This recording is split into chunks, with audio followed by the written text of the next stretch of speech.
Welcome everybody to Living Consciously TV, coming to you live from our Denver, Colorado studios. We are also streaming on YouTube Live as well as Hangouts and at ConsciousEvolutionMedia.com. I'm your host and moderator and the founder of Conscious Evolution Media, going on 12 years, $15,000. 15,000. Yes, I want $15,000 transferred into my bank universe now.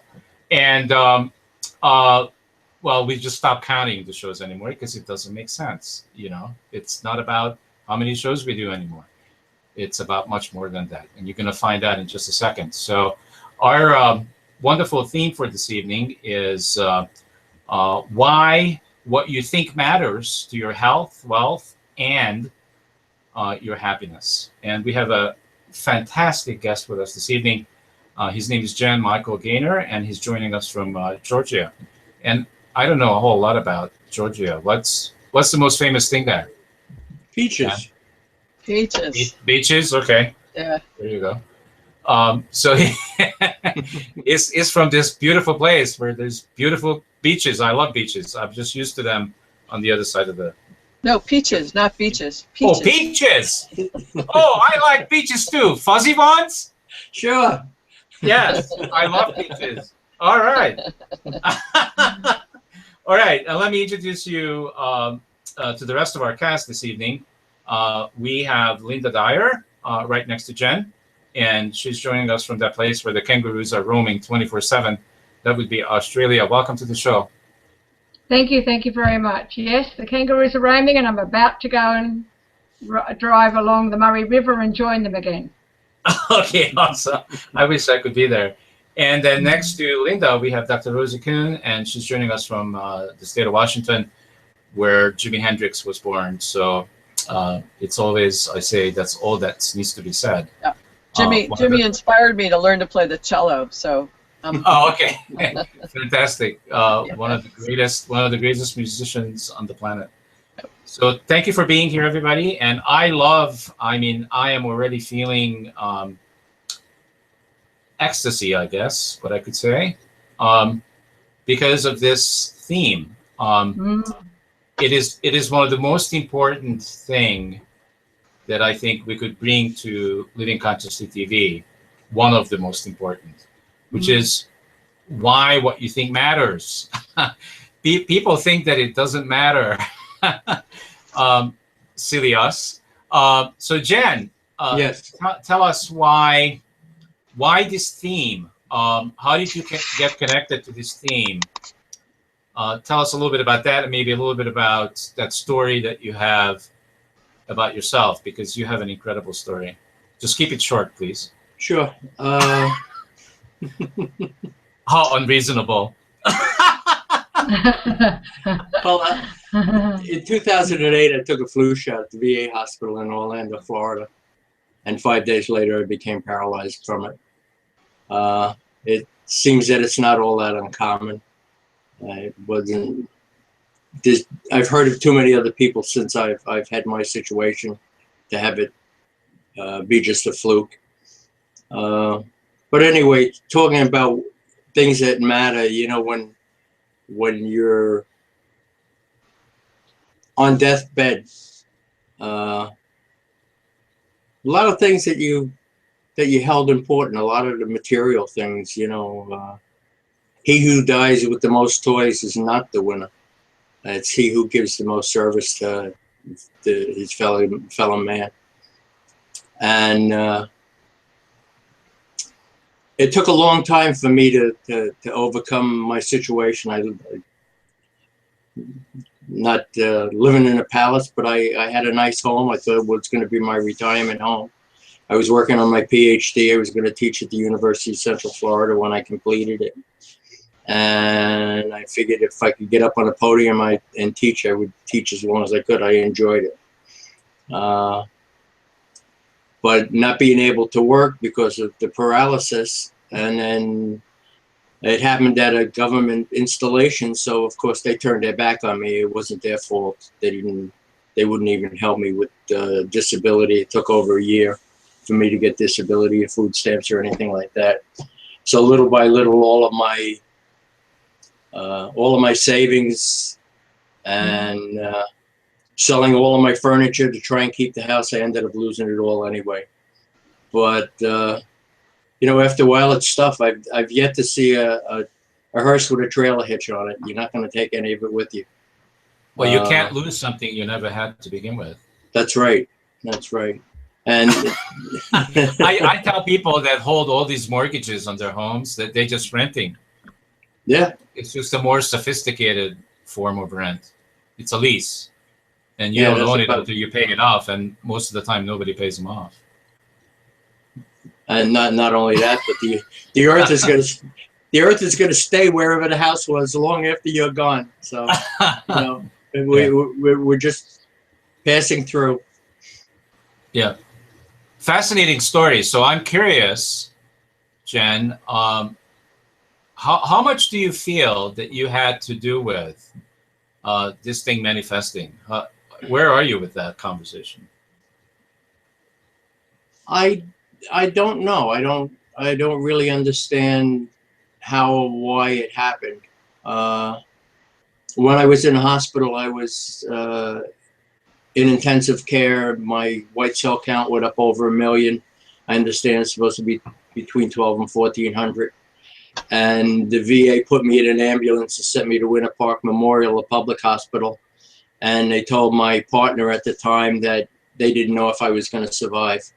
And if it wasn't for her, I probably wouldn't even be here. I have a nasty habit of taking everything out of my pocket and putting it up on my dresser.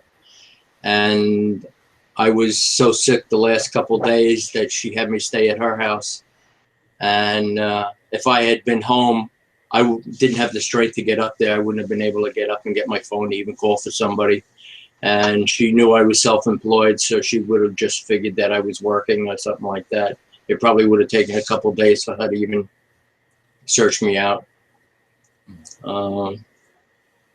So what was the turning point for you, Jan, in terms of, you know, you've written a book about this and all. What was the turning point for you that created your healing? Well, part of the thing when I was in intensive care was I had a near-death experience, and I was told that I had work to do here, that I had to go back, you know, and you hear of people having them, and you wonder, well, is it a near-death experience? Is it a dream? What is it? You know, I had my own doubts, because I pray to talk to God, and I meditate to listen to him, but I wasn't getting any feedback. And it was like, what am I supposed to do? What am I supposed to do? About 2 months after I was able to start sitting up again, in the latter part of 2009, I would wake up at 4 o'clock in the morning and start writing. And I would write 2 hours, 4 hours, 6 hours. There was no set time, but it was like I set a clock, and I didn't. Right. And that's how I ended up writing the book. So I'm thinking that was what my task was, that I had to come back and complete. Mm-hmm. So Jen, I believe that we are always getting feedback, and how we getting feedback. I mean, a lot of people think that God is just going to talk to us, like, you know, we talk to us, but we're always getting feedback, and the feedback is exactly where we are in the moment. Mm-hmm. And how are we connected or disconnected with who we are. That's the feedback.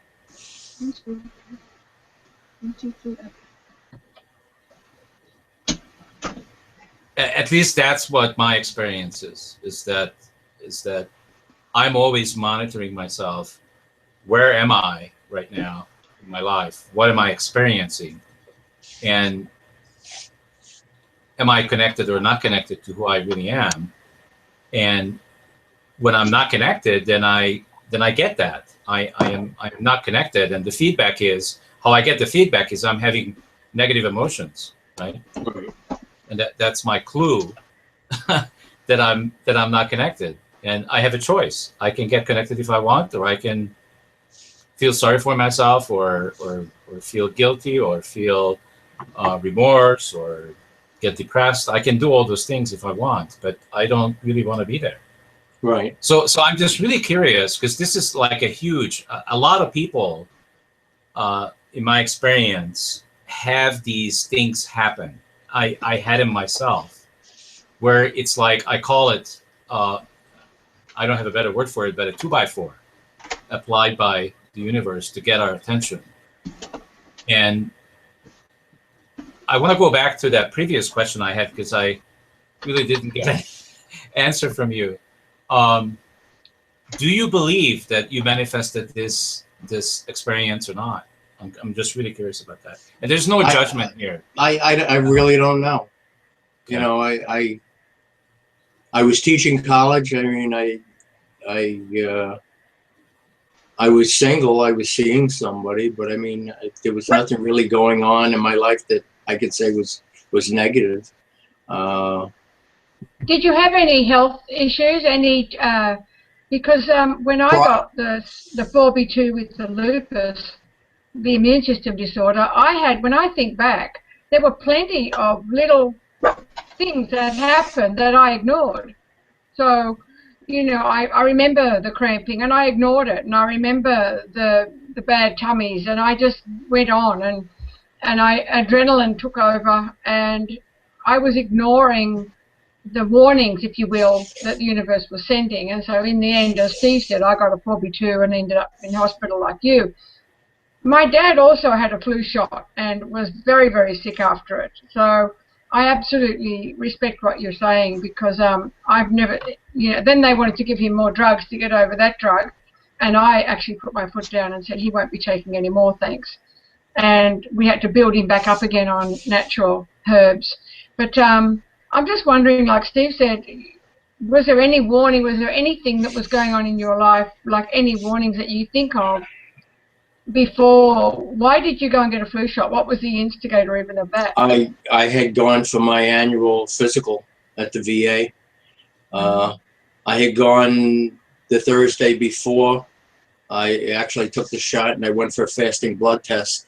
So when I saw the doctor that Monday morning, November 10th, he said to me, "You're in great shape." He said, "Your blood pressure's good. Everything is fine. So, you know, and we're gonna mess it up. Don't take a shot." How dare you be in great shape? and the thing is that in Orlando they do it like a drive-in. You actually drive in underneath an awning and they give you the shot through the window. Oh my gosh! So all I had to do is hand them my veterans card, my VA card, and they just verified it, and they gave me a thing to sign, and then they gave me the shot and had me pull up about 20 feet to make sure that I was going to be okay, and then they released me. And I was okay till probably Wednesday. About the third day, I had gotten sick at work, and I worked for myself. I did maintenance for some property managers in the area of Orlando. So that allowed me to do my studies for my PhD, and I was still making enough that I could pay my bills. And I just decided to go home around noon on Wednesday. Thursday, I could barely get out of bed. Friday, I needed a ladder back chair more or less to climb up instead of just sit up. And then Saturday morning, I got up, and shortly afterwards, I just collapsed on the floor. I couldn't move my arms or legs. I couldn't sit up. And my partner at the time had taken me to the VA hospital, and they filled me up with steroids, got me, I guess, a little more mobile. And then they told me to go home and come back Monday morning because they had no facilities to take care of me. They didn't have anybody that was a specialist in that. And I guess they weren't going to call anybody in. So, and then after that, it was like every other set of doctors that I saw was a different diagnosis and a different set of drugs and different set of side effects. And I had, according to them, what we feel is the real diagnosis is Guillain-Barré. but you can get that from almost any shot. And little children get it from the measles and the mumps and whatever. Your body just goes haywire and starts attacking its own autoimmune system. And so the answer is no. I don't know that I did trigger this in any way. So keeping with our theme, Jen, keeping with our theme, what were the things that you're thinking about?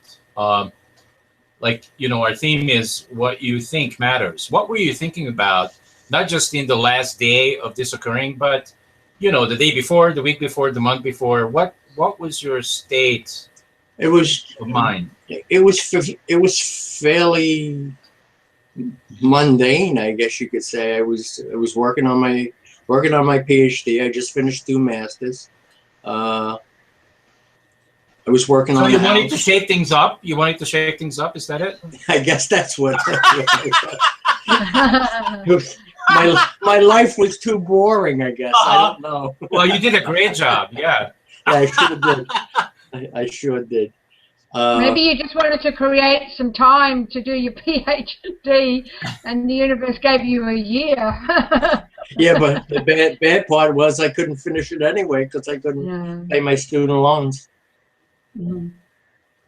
So how did your thoughts in this, again, the theme, how did your thoughts support you in healing yourself? Because my father had Guillain-Barré and almost died. You know, so I know the debilitatingness of that and the potential death. And like you said, you had a near-death experience, was told that you need to come back. But what were the thoughts that were occurring that supported you into the healing that you've obviously given yourself, brought you to yourself? Well, actually, what happened was my partner at the time had been a counselor and a coach for women with issues, you know, women's issues, divorce or whatever have you. And she said to me what I needed to do was I needed to go to get counseling. The counseling at the VA is just a waste of time. All I want to do is put you on pills. Right. It's no different anywhere else. Yeah, I've been there, you know, been there, done that. Really. Jan, it's not a VA special.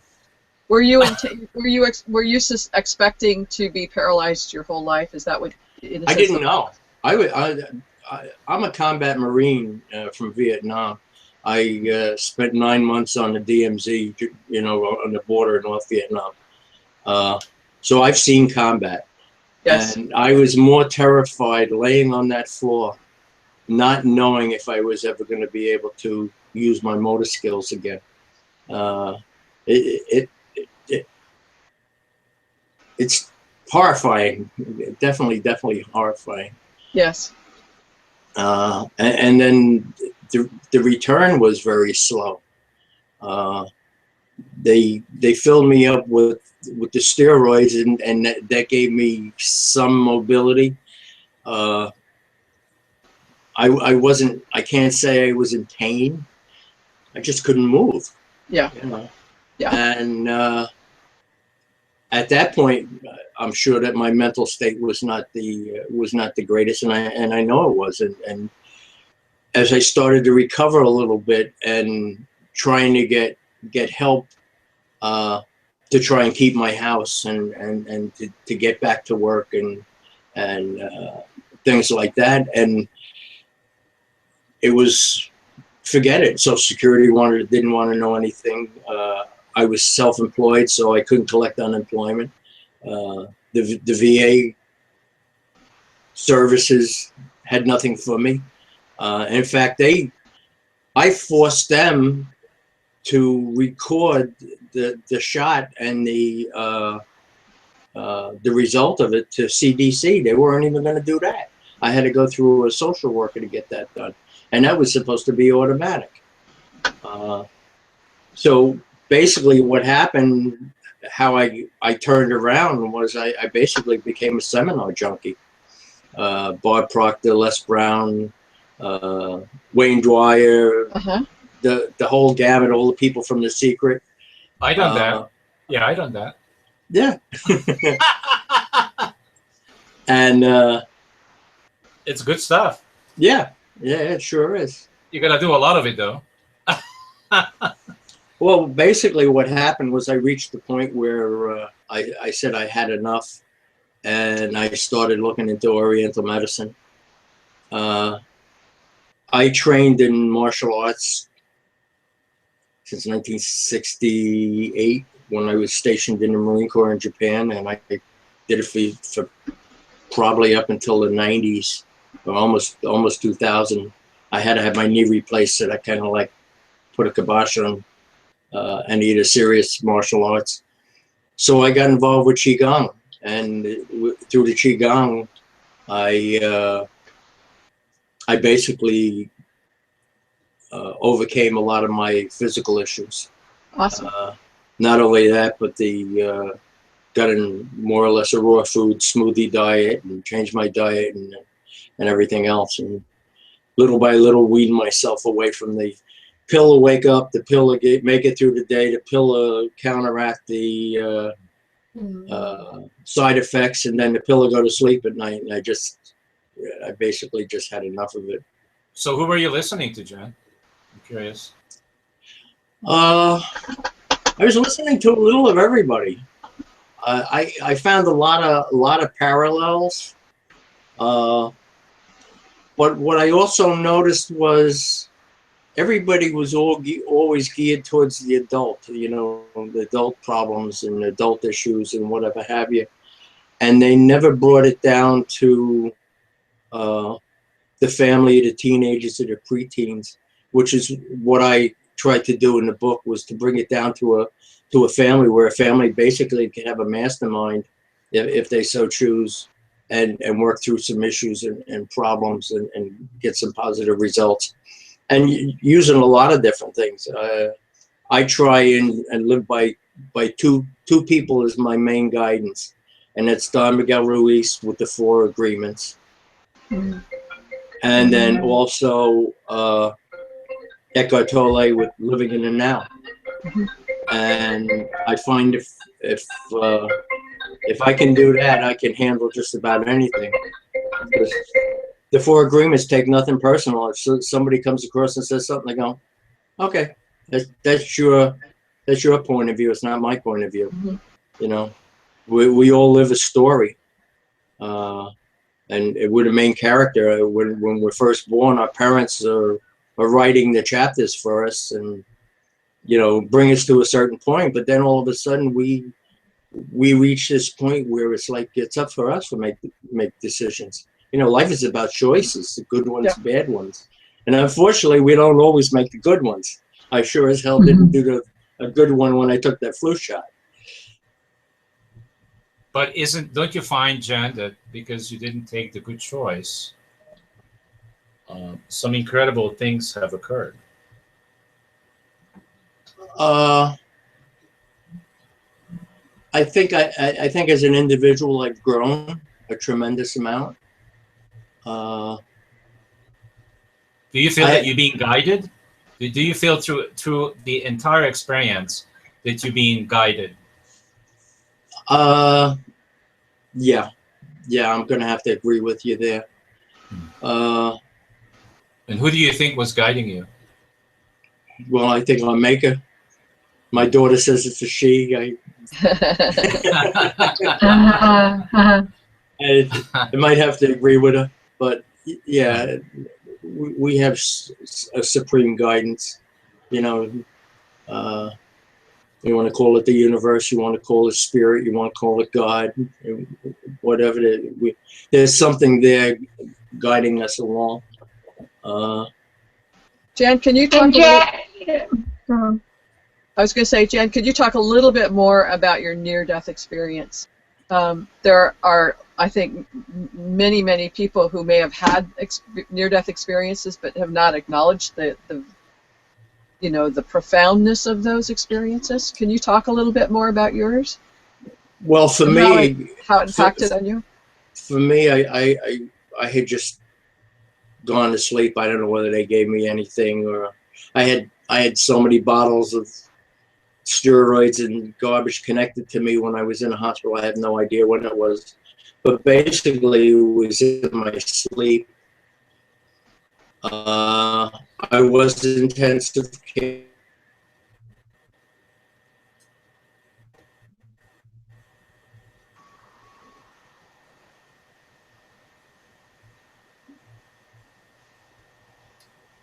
Okay, I think we're just experiencing.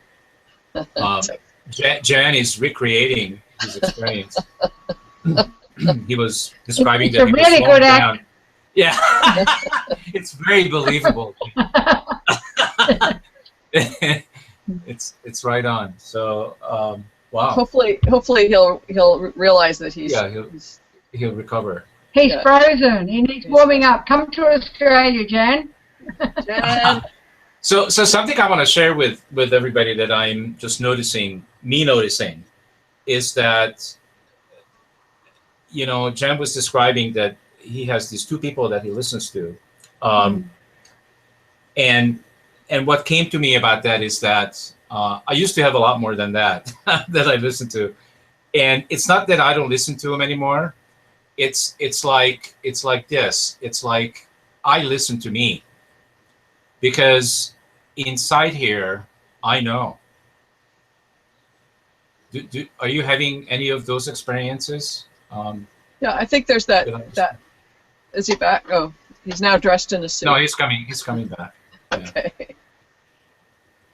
Certainly, there's a point where to reflect. You know, hearing other people, you begin to hear yourself in what other people are saying, and then you begin to transition from they're right to, oh, I'm right. I have a connection with my own knowing, and I can trust that, as opposed to trusting Eckhart or trusting Wayne Dyer and all of those brilliant people and saying, okay, I know they're right, but how do I integrate and how do I begin to trust me? No, because I know what they're saying is true for me too. So that's that place of shifting from, in a sense, what I call self-realization, to actually actualizing it from our own knowing and trusting ourselves in that process. I think that's an important point, Rosie. I was thinking the same thing when you spoke, is it's about going through, like, the same as what Jan did. I experienced, as you know, with lupus or an immune disorder, hospitalized for lengthy periods of time, and then went through clinic for 4 years. And like Jan, didn't like it, didn't like the path I was going down. I was an obstropolis patient because they wanted me to take all these tablets and I refused. And one day it was like this voice, and the same thing. I just remember walking out of that hospital, that change of pace, that big decision, that change of thinking that goes on where you just go, you know what, I know I'm learning this material. I was learning the Bob Proctor material at the time, and I said, I know what to do. And I remember standing out the front going, I need to decide that I'm going to get well. I need to believe I can. I need to trust that I can act on it and it will manifest. And then off I went. The thinking just absolutely changed. And the point for the audience there is that once you do it once, it becomes, like Steve says, it becomes internal, and then it doesn't need to be an outside phenomenon. I just trust that the message for my everyday. I wrote a poem on Facebook this morning, and I just said, you know what, I'm really busy at the moment. I was walking down the beach, renewing my energy for what's ahead of me, and I'm just trusting that everything I'm doing is wonderful. And it's a beautiful feeling, because as busy as we are, it's calming. It's a calming that you're being guided, that everything you do is on track, but I'm also putting in the action. You know, I've just completed a 47-day detox. I've lost another 5 kilos. I feel amazing. Wow. And so I knew this was going to be a massive year, and I need to be healthy enough to cope with it. You know, so I have to do the actions. So the thinking is, if you're going to do this, then you need to do something differently, as Einstein said, or nothing's going to change. Yeah. Yeah. So it's that, you know, I'd be intrigued to find out when Jan's thinking changed. For me, Jan, it took 4 years. Seriously, but gradually I was thinking, there's got to be another way. There's got to be another way. This medicine route doesn't suit me. I don't want it, and that's all they've got for me. So I decided. I wrote them a 6-page letter and said no thanks, and walked out and changed my life on that day. But I'm wondering, Jan, you said it was a year for you, which is amazing. What part of that year, what happened for you to turn around in that year and say, you know what, this path has been awful, I don't want to be there anymore, I'm going down that other path, or always shown another path? What part of the year, was it 6 months in, 9 months in, what part of the year was it for you, and what actually happened other than you being sick and tired of being sick and tired?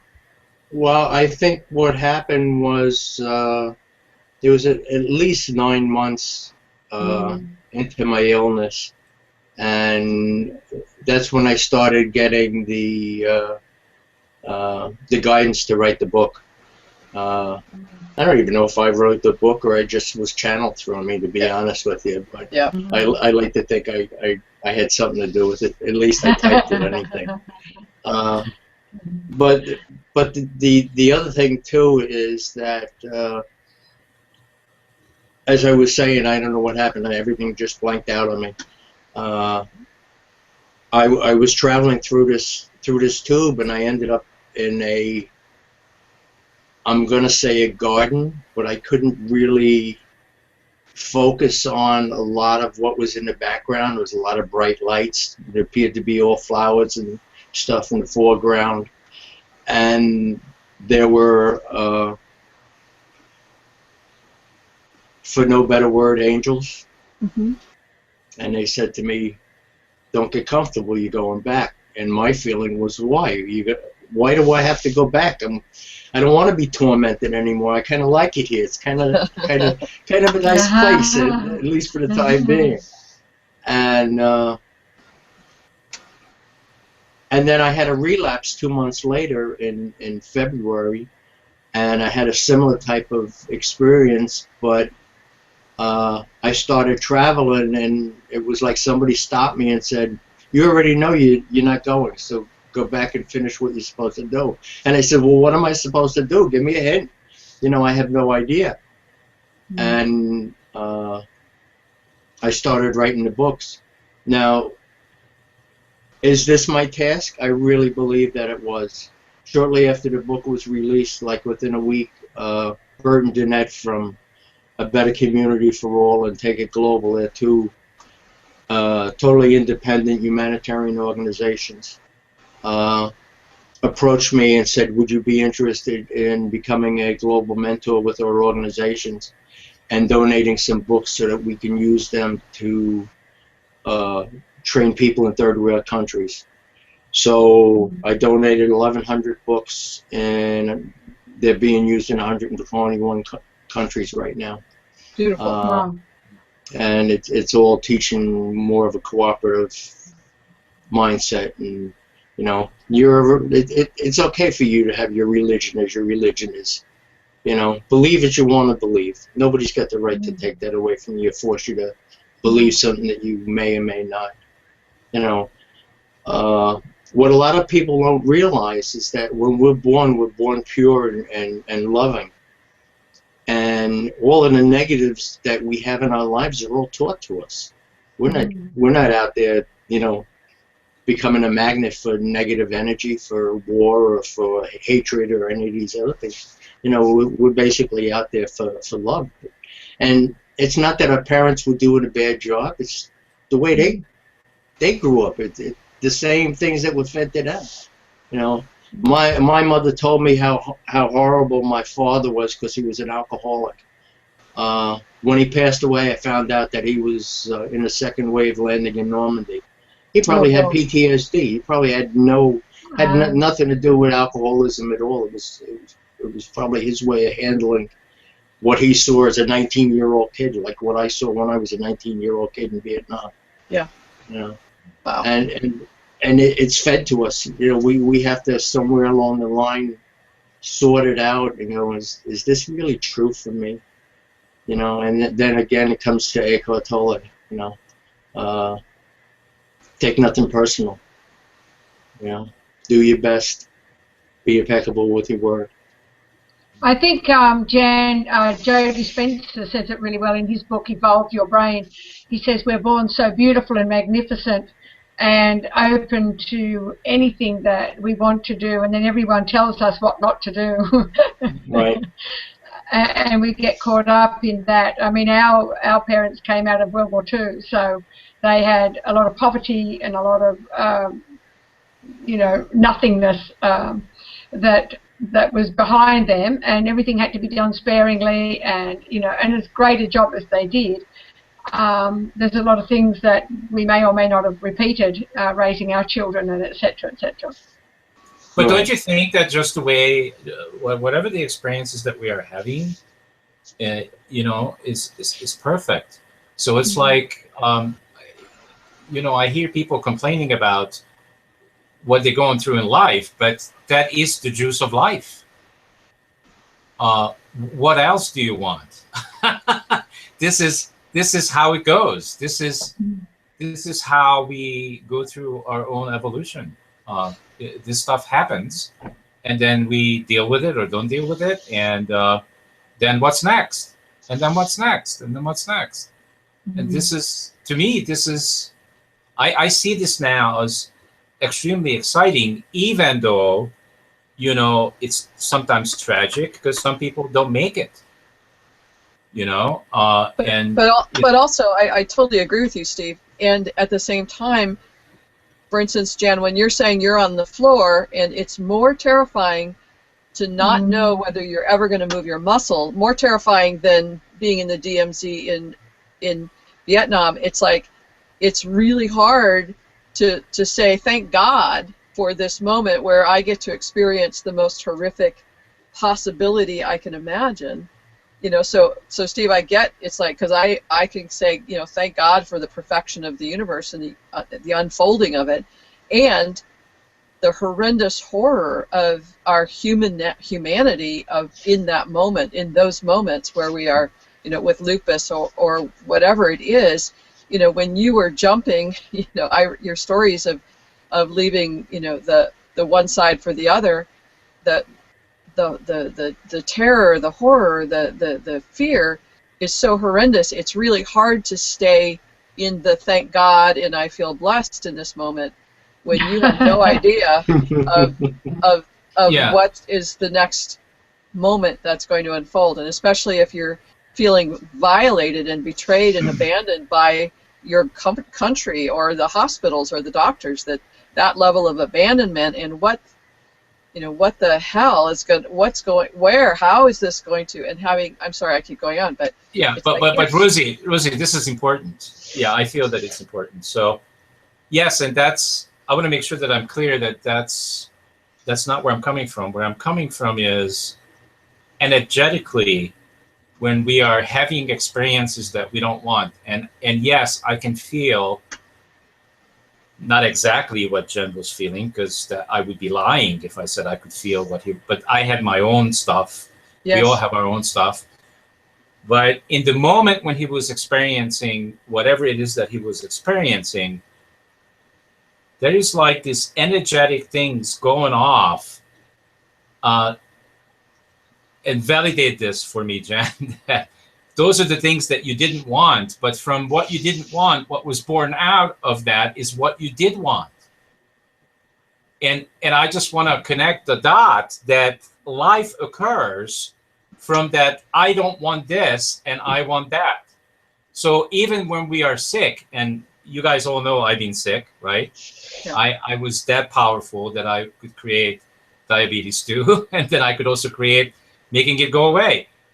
But here is the thing, is that out of that negativity or out of that pain, what comes out of that is we don't want that. What we want is something completely the opposite, something very positive, and something new comes out of these experiences. And that's what I call life. Got it. Otherwise, why the heck are we going through this? Jan, do you have anything to say about that? Or I should say, what do you have to say about this? Well, I kind of agree that, you know, I definitely don't remember sitting down and manifesting any of that, you know, any of the negative. I try and keep a very positive outlook on my life as it is now. The things that are important to me, my kids and my family, and those type of things. The other stuff is all kind of like day to day. I'm living in the now, and when things come up, they come up. You know, I'm living with my daughter, and they're moving to Ohio shortly to be up with my son-in-law's family. And she says, "So what are you doing?" I says, "I don't know yet." And she says, "Well, you have no ideas?" I says, "I may go back to Costa Rica." I says, I may stay here. I may go back up north. I don't know. It's like when the time comes, I'll make my final decision, because who knows what might happen in between then. You know, maybe I'll win the lotto. But don't you feel, Jan, that you and all of us, I mean, all we have to do, I mean, I feel that in my entire life so far, which, you know, I committed to live for a long, long time, but so far, and it's been a few decades, I have already told my highest self all the things that I want in my life. From all the experiences that I've had in my life, and I'm talking about all the negative stuff, like when I go, I don't want to watch the news because it's all negative. I want to watch something that's positive and something that's good for me. And the news is not good for me. It really isn't. So I'm not going to watch it. And if you take everything like that, I have been telling my higher self all the things that I ever wanted. And all I have to do now, I feel really strongly about this, is to be open and to be receptive to manifest everything that I have ever wanted. And I am that powerful. And not only I am, but all of you and everybody else out there in the world, because whatever it is that we're doing, we already manifesting it. Based on what? Our theme. It's based on what we're thinking about. Right? And it's what we're thinking about is completely congruent with what we're experiencing, isn't it? But I think I agree with you. I say I agree with you, and there's an element in terms of your disease and Jan and Linda's and, you know, my whatever circumstances that we didn't want. You know, that like you say, there's elements that we don't want, and the process that we went, I'm suspecting each of us went through, being with what we don't want. And I think, Steve, this is what you're saying, is by being with what we didn't want, we came clearer and clearer about what was important to us. Jan, you've said this already a couple of times, and Linda, it's like getting clear about what I want. And so in that clarity then becomes the more effortless manifestation of that. Peace, love, connection, calm, as opposed to other things that I thought that I wanted but did not create that. So it's that place of going through what we didn't ask for, you know, whether it's head-on collisions or war-torn, all of the horrors of human experiences. Going through those, we get clearer about what is so important to us, and then we can manifest that more effortlessly. But and I also think, Rose, adding to what you're saying, Rosie, is for me, while you were saying it, what came to me really clearly is when I went through mine, and I'm suspecting others, is that I moved out of the 4% of consciousness into the 96% of subconscious, of total connection with the universe. So with that 4% of consciousness, that was running my life on adrenaline. You can go here, you can do this, you can do that, you can do this. 6 months safari through Africa, no big deal, let's do it. 2 degrees in 2 years. whatever you want, do. And then all of a sudden that drug, adrenaline, ran out, and the symptoms of the occasional cramp or whatever, or I just let adrenaline overtake my body. But going through the lupus, going through the illness where I could not lift, like Jan, I could not lift my head off I remember the doctor saying, "You're really fit, why don't you touch your toes?" And I said, "Oh, too easy. I couldn't lift my head off the pillow, let alone touch my toes." And I cried because it was like, oh my God, because there's a lack of understanding as to how I could get this unwell. And then all of a sudden, as you're going through it, and you're learning, like Jan, the same thing about the personal development, and you start hearing information and taking it on board, and you start to trust that 96% of us that runs our body, and you start to believe that you're one with the universe, and that everything you've got you have a gratitude for, and everything you want you just have to send the message out and it will come to you. And it's a graceful, it's a peaceful and an exhilarating experience at the same time. But for me, it was that movement out of the ego and into that belief of that you are one with the universe. Beautiful. I think one of the things that helped me the most, I had gone to Costa Rica in 2014 to help somebody start a self-sustaining community. So I was basically there with a group, but I was alone, so to speak. I had no partner or anybody with me. And it came to me two very important things. And one is I had to learn to love myself again. And I also had to learn to forgive unconditionally. And my whole mindset changed right after I accepted that. Growing up, my parents were separated, and so I was farmed around from family to family. Within the family, I wasn't sent outside the family, but I was with cousins and aunts and uncles, and my mother again, and cousins and aunts and uncles. So for me, I thought that was normal until I got older. But you know, the why me, you know, I don't really believe that I manifested any of those things that happened to me, but we'll never know. So I'm just going to say this because I must. So I respectfully disagree with that. Just from my own personal experience, I believe that everything that I've done in my life to this point and moving forward at this point, I am 100% responsible and accountable for. I created it. Because I can't explain it. I am unwilling to live in a world where I'm going to entertain the notion that things are happening to me and I am being victimized or I am a victim of somebody doing something. And I grew up in a communist country. I didn't believe it then, and I don't believe it now because I did something about it. I didn't like it. It didn't feel good. And I just said, the heck with you all. I'm not doing this because I don't have to. Mm-hmm. I can go to the USA. So like there. that. Like that. Just right? like that. Yeah. Just like that. I don't have to put up with it because it doesn't feel good. So I live my life today based on what feels good. And if it doesn't good, I just don't do it. But I firmly, and I'm not really interested in anybody believing what my experience is or what I feel, because I'm still going to do what I believe and what I feel. And I'm not pushing this on to anybody.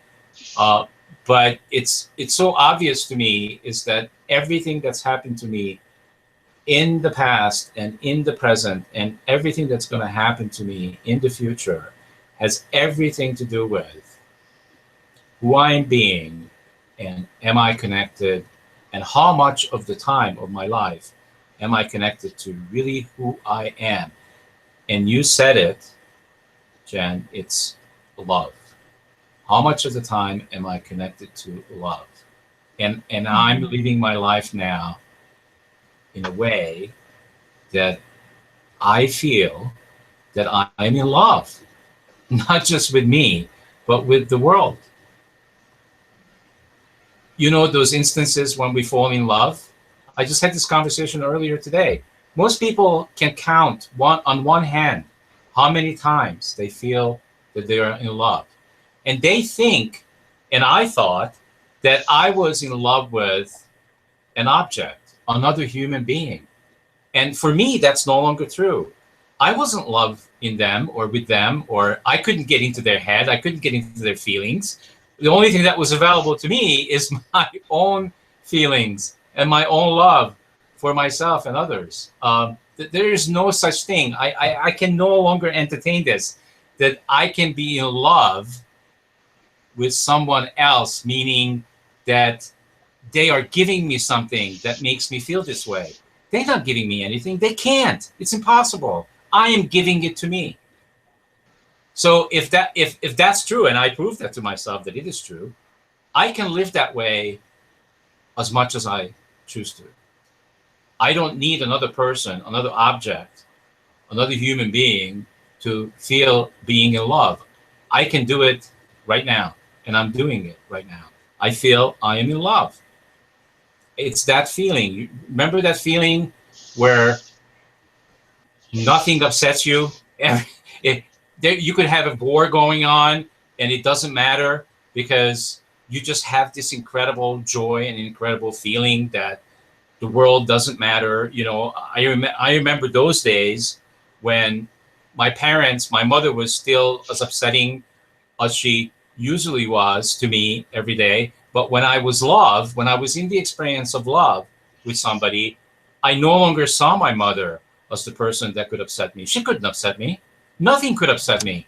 I couldn't care less. I didn't go to any functions. I was just in my own world, having this joyful, incredible experience. Like, I think it was like the one you described earlier in the show, Jen, when you went to this place, this field with angels. It's that experience.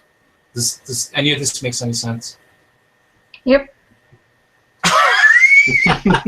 and I don't care if you say I'm crazy. I really don't care. We already knew that, though. I think for me that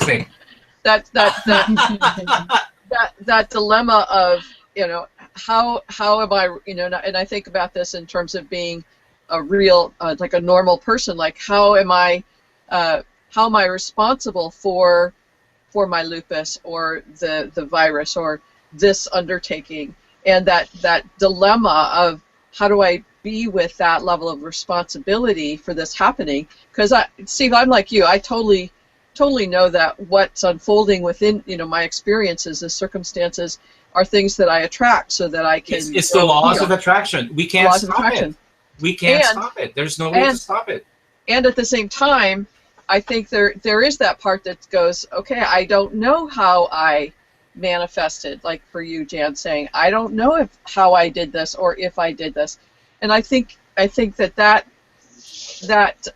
being with the both and, in a sense, like, yes, I get that, and this is a whole lot that that this happened to me, and I'm not sure I would have taken this on had I really chosen. not to the magnitude that it was. Yeah. It's like I didn't want it to this degree or whatever. So I think it's the dilemma. Yeah. Yeah. So in a simple form, it's like this. You know, when somebody says this isn't going to work, so my response to that is this is going to work. That's how simple it is, and we just pack it on. I mean, this just goes on thousands and hundreds of thousands and millions of times every day. I totally agree. Like I don't feel good about this. You know what I say? I feel good about this. That's all. That's all. And the more we say those things that, you know, I don't feel good about this, you know, I'm afraid, I'm scared, the more we pile that on, the more of it we get. I get it. Ultimately, we make ourselves ill. We make ourselves sick. How else you could possibly explain what's going on in the world today? The amount of illnesses, the sicknesses, they not even, you know, what's the level we are at with cancer? It's a pandemic. I don't even know what's beyond pandemic, because I think it's beyond that. I don't have a word for it. But do you think, based on, and this is the show, what you think matters? because every single cell in our body intelligently is lined up with what we feel and how we vibrate in this universe, and it just lines up with that. So if we feed it all this garbage, guess what's going to happen? Our bodies are disintegrating. That's where illness comes from. I don't believe But I think, go ahead. I think having gone through a tremendous illness, I think it takes a while after the event for us to have the realization of what the event was about, if I want to be honest, because if I look back on my event of having lupus, I can see that I was ignoring the symptoms. I can see very clearly that I was needing more attention, and I knew how to create it. I mean, when you get sick, you have heaps of attention, and as much as I may not have wanted the illness, I know the universe gave it to me early because I'd have the guts to get through it, get well, write about it, which I've done, and now I'm lecturing on it all over the world, and I can laugh about it. I can stand up there and say, you know what, I think I was given this as a gift because it taught me to love myself. It taught me to take stock of what I was doing on that adrenaline rush that we all want to run away with and live on, and the ego. It allowed me to reverse everything I was doing and just feel really good about who I was and not need other people's opinions to make me feel good. And I learned to stop, because there's lots of warnings, you know, there's cramping and there's this and there's that, but when you ignore the warnings, the universe keeps giving you a bigger kick. And, you know, Jan got a whopper, as I did, and it's like, you're not listening. Bang, you know, you're hospitalized. And then you go, wow, what on earth? Because it takes at least 7 years, in most cases, to manifest disease or an illness. And if we go back, get people to go back through that time, and they go, oh my gosh, you know, I did, you know, that happened and that happened, but I wasn't paying attention to it, and that's okay. It's just that now we know what not to do, and we know what to do. We know how to love ourselves, as Jan said, which is a beautiful realization. We also know what not to do. So at the end of last year, when I could feel myself, what I call flying under the radar, which is still a higher energy for most people, but flying under the radar, I know that I'm going to do a 47-day detox, and I'm going to get my body back into shape because I've got a busy year ahead. And so I do the action rather than stay flying under the radar. Does that make sense? And get sicker and sicker. Yeah. And it could be as simple as having electromagnetic fields around me that I'm not used to because I'm now living in an apartment block. So I'm putting things in place for that, and getting live blood cell tests and keeping things so that I'm fully aware, but I'm also loving what I'm doing every single day, which is the best lesson ever. Yeah. Awesome. Awesome. Fantastic. Well, guess what? Our conscious hour has come to an end, unfortunately. Jen, thank you so much for being with us. Your story is very, very powerful. And thank you for being so real, including that episode that you did when you were describing slowing down and you actually manifested it. I appreciate that very much, because that just proves here on the show that how powerful you are. you made the internet. Jane, you made the internet disconnect you. You slowed down on the show completely. It was beautiful. I mean, I couldn't have done it. I mean, you were extremely believable. You froze. So, I mean, this was absolutely awesome. Thank you so much. I mean, this is a pretty heavy subject to talk about, and we keep talking about it on this network because I don't really know what else to talk about. What else is more interesting and more powerful than for us to have a dialogue about how we actually work? How did this human thing and our brain and this whole thing about bringing things into this material world, how does it work, and how can we be, most importantly, be intentional about it? Because it's the only thing that I'm feeling right now that I'm different from other people that I hang out with, is that I am being more intentional. Do you feel that? Anybody? That I'm being right on intentional what I want to create. And oh my God, once I get this really closely figured out, and I'm getting fairly close, watch out. Wait, there's it's like, more. We'll be oh watching. my God, I can actually create anything? Really? Wow. I feel like I'm back in when I was 3 and I was playing, in the sandbox. I could do anything back then. Nobody even stopped me. So Nobody's awesome. stopping you now, right? Yeah, Nobody's that's stopping right. you now. Yeah. That's right. That's right. Thank you so much. The cast, you guys were awesome. Thank you for all the great questions, all the great dialogue, and I hope we provided some awesome service to the world and to the viewers now and in the future. We created maybe something new. So thank you so much. If you keep coming to our YouTube channel, you keep watching. We're about to release again the top 10. It's the end of February, top 10, and we will let everybody know what happened. And when you get to the top 10, you have the potential of that show to go to public television or to cable television or to other networks that we are working on. So thank you, Jen, again. Thank you, Linda, and thank you, Dr. Rosie, for being here. We'll see you guys next week on Living Consciously TV. Have a great evening. Bye-bye. Yeah, you too. Bye-bye now. Love you guys. Bye. Love you. Bye-bye.